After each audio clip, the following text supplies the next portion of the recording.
하나님의 뜻으로 말미암아 그리스도 예수의 사도된 바울과 형제 디모데는 고린도에 있는 하나님의 교회와 또 온 아가야에 있는 모든 성도에게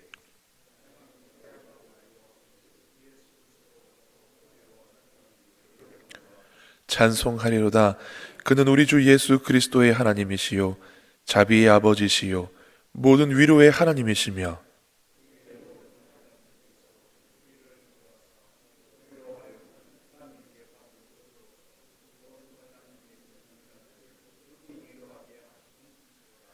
그리스도의 고난이 우리에게 넘친 것 같이 우리가 받는 위로도 그리스도로 말미암아 넘치는도다.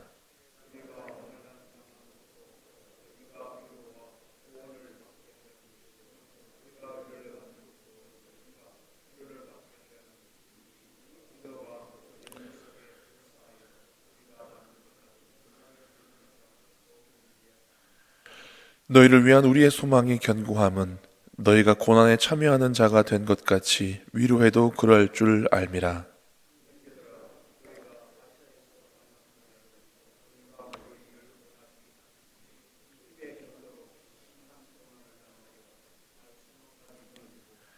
우리는 우리 자신이 사형 선고를 받은 줄 알았으니 이는 우리로 자기를 의지하지 말고 오직 죽은 자를 다시 살리시는 하나님만 의지하게 하심이라.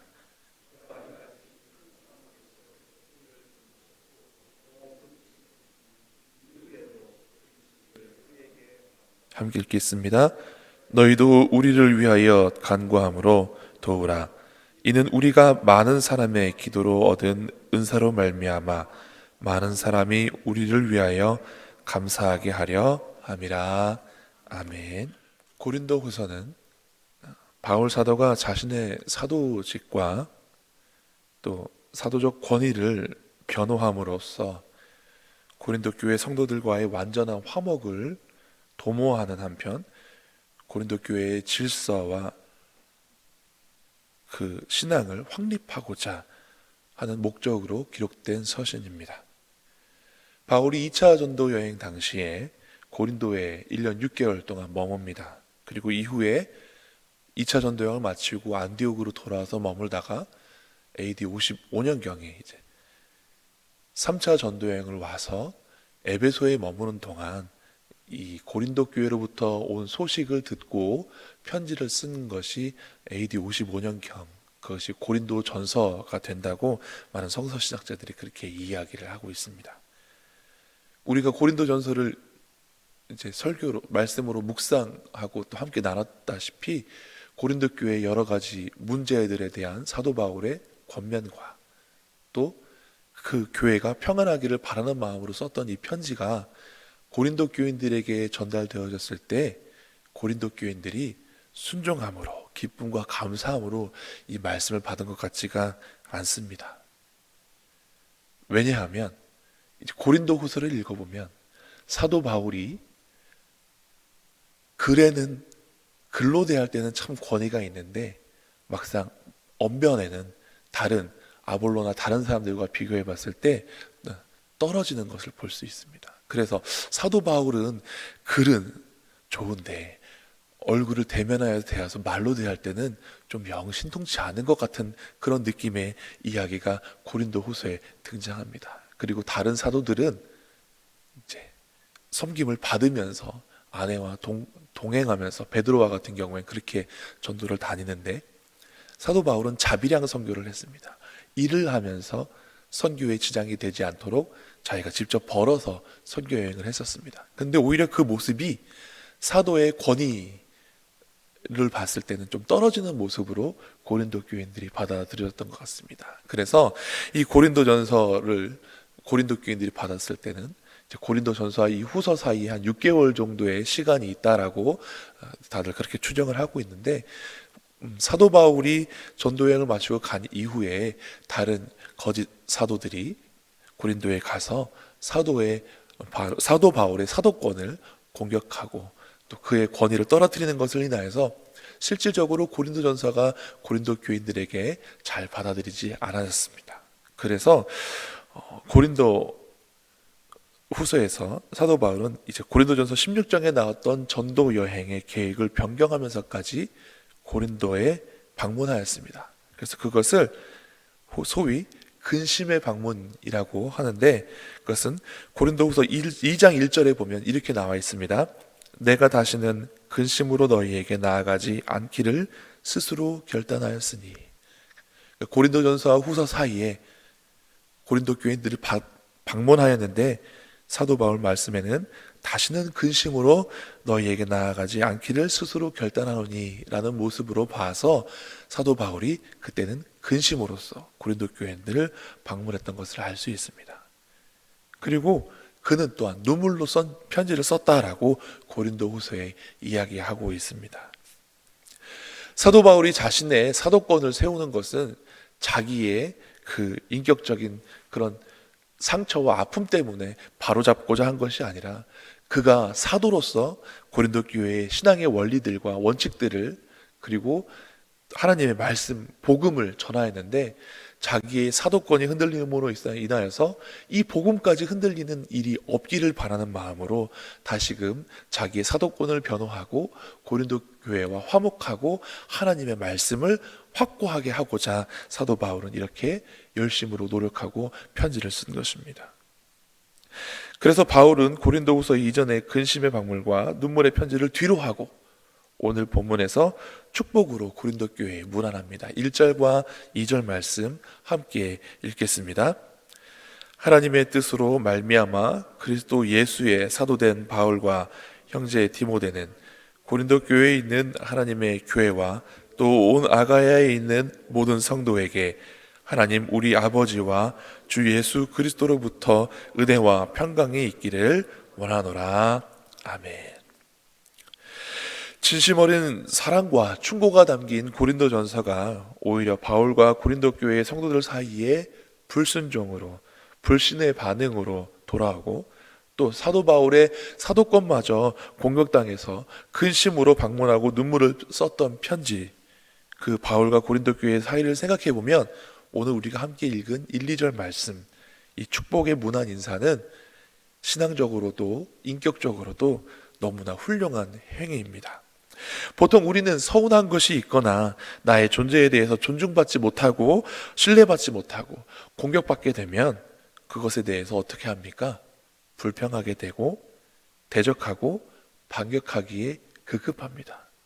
그런데 이 바울은 그런 서운한 감정이라든가 반발하는 그런 것들을 뒤로 하고 하나님의 축복으로 진심으로 축복하고 있는 것을 볼 수 있습니다.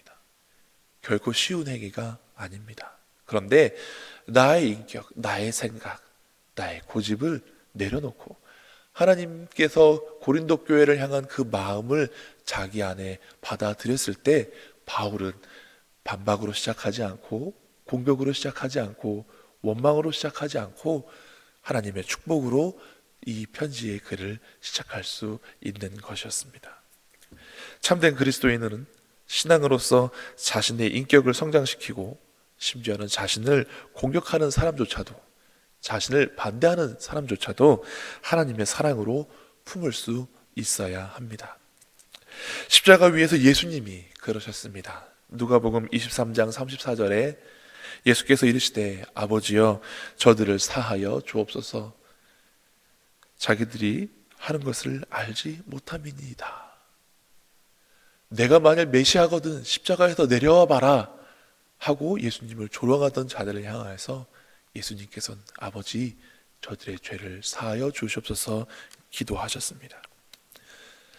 사도행전 7장에 스데반 집사가 순교할 때도 이와 같았습니다. 스데반이 부르짖어 이르되 주 예수여 내 영혼을 받으시옵소서 하고 무릎을 꿇고 크게 불러 이르되 주여 이 죄를 그들에게 돌리지 마옵소서 이 말을 하고 자니라. 그가 이렇게 자기를 미워하는 자들을 품을 수 있고 축복할 수 있는 힘이 어디서 나왔을까요? 오늘 본문 3, 4절 말씀 함께 읽어보겠습니다. 찬송하리로다. 그는 우리 주 예수 그리스도의 하나님이시요 자비의 아버지시요 모든 위로의 하나님이시며 우리에게 모든 환난 중에서 우리를 위로하사 우리로 하여금 하나님께 받은 위로로서 모든 환난 중에 있는 자들을 능히 위로하게 하시는 이시로다. 아멘. 그가 이 사람들조차도 품을 수 있었던 이유는 하나님께서 모든 환난 중에서 위로하시는 것을 경험했기 때문에 그렇습니다. 하나님의 위로를 경험하면 다른 아픔과 고통과 상처는 극복할 수 있습니다. 제가 오래전 어느 설교에서 들었던 이야기입니다. 어느 외국의 목사님에게 사랑하는 아들이 있었습니다. 그런데 이 어린 아들이 죽게 되었습니다. 그래서 그 아들을 살리기 위해서 수술을 하는 동안 이 아버지 목사님은 기도실로 가서 하나님께 간절히 기도했습니다. 그런데 그의 기도에도 불구하고 사랑하는 아들이 죽었습니다. 그래서 이 목사님이 자기 아들을 살려달라고 간절히 기도하던 그 기도는 아들의 사망 소식을 듣고는 원망과 통곡의 기도로 바뀌었습니다. 그렇게 막 하나님께 원망의 기도를 하고 있는데 그 목사님의 마음속에 이런 하나님의 음성이 들려왔다고 합니다. 아들을 잃은 아버지의 마음을 나도 안다. 나도 하나밖에 없는 아들이 죄인들을 위하여 십자가에 달려 죽을 때 너무 아팠거든. 아들이 십자가에서 어찌하여 나를 버리시나이까 라고 외칠 때 나는 차마 아들이 죽는 것을 볼 수 없어 외면했었다. 예수님께서 십자가에 달려 엘리 엘리 라마 사박다니 나의 하나님 어찌하여 나를 버리셨나이까 라고 할 때 하나님이 예수님을 버리신 것이 아니라 하나밖에 없는 아들이 죄인들을 위하여서 십자가에 죽으실 때 차마 그것을 하나님께서조차도 보실 수 없었기에 외면하셨던 것이다 라고 그 음성이 들려왔습니다. 그리고 그 말씀을 듣고 그 음성을 듣고 이 목사님의 마음에 하나님의 위로가 임하였습니다. 그제서야 목사님은 하나님께서 자신의 소중한 아들을 더 사랑하셔서 아픔이 없고 슬픔이 없고 질병과 고통이 없는 그 하나님의 나라로 인도하신 것을 믿게 되어지고 믿어지고 하나님의 위로를 얻었다라는 것입니다. 사람의 말로는 어떻게 위로할 수 있겠습니까? 그 슬픔을 어떻게 사람의 말로 위로할 수 있겠습니까? 그러나 하나님의 영이신 성령님께서 그 심령을, 상처를, 고통을 위로하여 주시면 위로가 되는 줄 저는 믿습니다. 바울은 고난 중에, 환난 중에 오늘 말씀의 뒷부분에 보면 그들이 아시아에서 받은 그 고통이 얼마나 극심한지 사망 선고를 받은 것 같다라고 이야기하고 있는데 그 고통 가운데서도 하나님의 위로하심이 있었기에 오늘 함께 읽은 3, 4절 말씀에 고난 중에 하나님의 위로가 있었기에 그가 극복할 수 있었다라고 성경이 말합니다. 우리는 하나님이 위로해 주심을 구하는 사람들이 되어야 합니다. 하나님이 위로해 주심을 경험하는 사람이 되어야 합니다. 하나님이 위로해 주시는 삶을 사는 것 얼마나 은혜롭고 복된 삶입니까? 환난과 고통이 없을 수는 없으나 그 환난과 고통 가운데서도 하나님께서 함께 해주십니다. 다니엘의 세 친구들이 불 가운데 들어갔을 때 3명이 들어갔는데 4명의 형상이 보였습니다. 하나님은 고난을 피하게 해주시는 분이 아니라 고난 가운데 함께 해주시는 하나님이신 줄 저는 믿습니다. 그래서 바울은 고난 가운데서도 또 원망과 불평이 튀어나와야 될 상황 가운데서도 고린도 교인들을 향하여서 축복할 수 있었던 것입니다. 그리고 바울이 고린도 교회의 성도들을 품고 축복할 수 있었던 두 번째 비결은 그리스도께서 받은 고난을 자신도 받는 것이 당연하다고 여겼기 때문입니다. 5절 말씀을 같이 읽겠습니다. 그리스도의 고난이 우리에게 넘친 것 같이 우리가 받은 위로도 그리스도로 말미암아 넘치는도다. 아멘. 찬양의 가사 중에 왜 나만 받는 고난이냐고 이렇게 시작하는 찬양이 있습니다. 왜 나만 받는 고난이냐고 슬퍼하지 마세요. 그런데 나만 받는 고난이 아니라 사실은 나를 위하여서 그보다 더 큰 고난을 우리 주님께서 담당하셨습니다. 이제 다음 주가 되면 고난 주간이 시작되는데 예수님께서는 가시지 않으셔도 되는 그 길을 오르셨고 맞지 않아도 되는 그 채찍을 맞으셨고 지지 않아도 되는 그 십자가를 저와 여러분을 대신하여 담당하셨습니다. 그래서 우리는 우리의 고난이 올 때 이 사도 바울의 고백처럼 그리스도의 고난이 우리에게 넘친 것 같이 주님께서 지신 것 나도 지겠습니다. 나를 위해서 주님이 지셨는데 내가 뭐라고 이 고난을 회피하겠습니까? 나만 받는 고난이라고 생각하면 억울하고 나만 받는 고난이라고 생각하면 하나님께 불평이 나올 텐데 아니요. 그리스도께서 나를 위하여서 고난 당하셨습니다. 그러니 나도 주님 따라 고난 받겠습니다. 주님이 고난을 당하시는 이유는 인류를 구원하고자 하심이요 바울이 고난당한 이유는 어찌하든지 한 영혼원이라도 주님께로 인도하고자 하는 목적이 있었기에 그 고난을 달게 질 수 있었던 것입니다. 우리의 고난은 목적 없는 고난이 되어서는 안 됩니다. 우리의 고난 당하는 것은 하나님께 영광을 돌리기 위함이 되어야 하는 것입니다. 내게 손해가 오더라도 하나님께 영광이 되기 위하여서 내가 힘들더라도 주님이 나보다 먼저 앞서 그 길을 가셨기에 우리가 그 길을 기쁨으로 순종하며 나아가야 하는 것입니다. 이제 고난주일이 다가옵니다. 한 주간 고난주간에 주님의 고난에 동참하실 수 있기를 바랍니다. 그리고 우리가 그렇게 주님의 고난에 동참하실 때에 하나님의 넘치는 위로가 저와 여러분들에게 임하시고 고난 가운데 하나님의 넘치는 위로로 말미암아 우리가 세상의 다른 많은 사람들을 축복하고 한 영혼이라도 하나님께로 인도할 수 있는 그런 능력이 그런 은혜가 나타나는 그런 시간이 되기를 간절히 바랍니다. 기도하시겠습니다. 하나님, 바울은 그리스도께서 자신을 위하여서 당하신 그 고난을 자신도 한 영혼이라도 더 구원하기 위하여 한 영혼이라도 주님께 더 인도하기 위하여 감사함으로 달게 받고 그 가운데 넘치는 하나님의 위로를 받은 것을 오늘 고린도 교인들에게 또 오늘을 살아가는 우리에게 말씀하여 주시고 계십니다.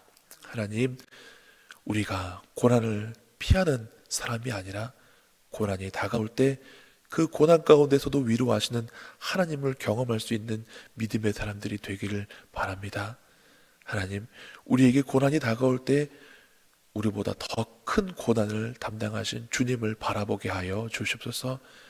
고난과 환난을 인하여서 우리가 불평과 원망하고 시험에 드는 것이 아니라 고난과 환난을 인하여서 더욱더 참된 위로의 하나님만 바라보게 하시고 나를 위하여 고난당하신 주님을 따라 이 고난 달게 받게 하여 주시고 이후에 우리의 믿음이 정금같이 연단받아서 하나님 앞에 칭찬받는 믿음이 될 수 있도록 도와주시옵소서. 감사드리며 예수님 이름으로 기도드리옵나이다. 아멘.